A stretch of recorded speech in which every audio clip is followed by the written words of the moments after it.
Centrons nos pensées sur un grand pionnier, Moïse. Il y a bien sûr beaucoup d'autres aspects qui caractérisent sa vie, mais je pense que ce qui est saillant dans la vie de Moïse, c'est le fait qu'il était un pionnier de la voie céleste.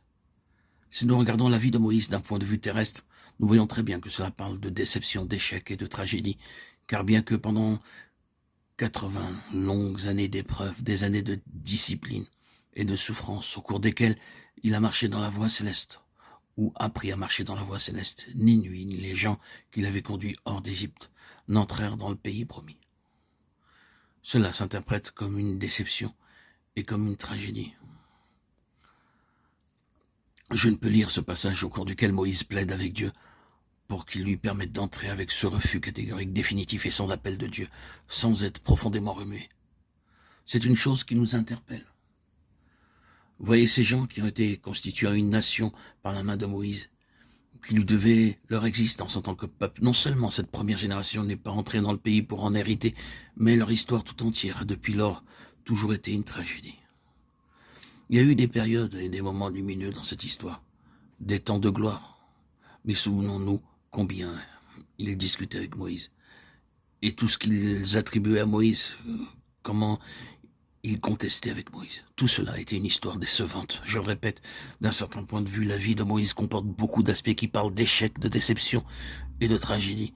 Mais le fait même de sa propre vie, la manière dont il a terminé sa course, le fait même que cette génération périssait dans le désert, le fait même que des nations dans tout âge échouent, sont des arguments puissants qui soulignent un autre aspect.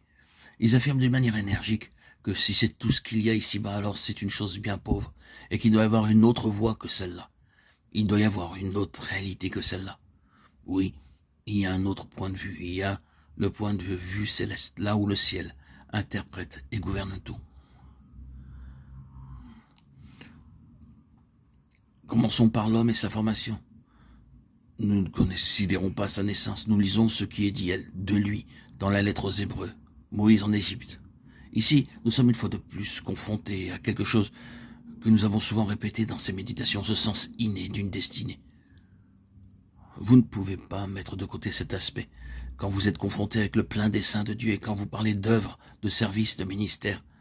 Et le lien de tout cela avec le pionnier, c'est toujours le point par lequel vous devez commencer, car il est toujours là, ce profond sentiment intérieur d'une divine et souveraine perception de quelque chose d'inné. Nous voyons cet homme en Égypte. Il est entouré par tout ce que l'Égypte possède, et les étudiants en histoire savent que la gloire et la fascination de l'Égypte n'étaient pas une petite chose à l'époque de Moïse. Il était entouré par tout cela. L'écrivain parle ici des plaisirs de l'Égypte, ses plaisirs, ses richesses, son instruction, tous ses privilèges, le droit d'accéder à la maison même du roi, tout était aux ordres et à la disposition de Moïse.